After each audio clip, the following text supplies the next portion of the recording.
আইসিসিকে অসংখ্য ধন্যবাদ। ই ই ই ই ই আমার প্রশ্ন হচ্ছে, এই যে রোহিত শর্মার হাঁটুর নিচের বলটা যে আপনারা নো বল দিলেন, এটা কি ঠিক? আসলে আলিমদারকে আপনাদের পাচাটা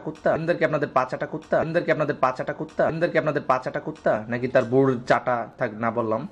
আর এই যে মাহমুদুল্লাহ যে আউটটা, এটা তো 6 হয়েছিল, এটা কেন আপনারা আউট দিলেন? এটা যদি একটু বলতেন, একটু বলুন প্লিজ। দেখেন, আসলে আমরা 120 কোটি মানুষের দেশ।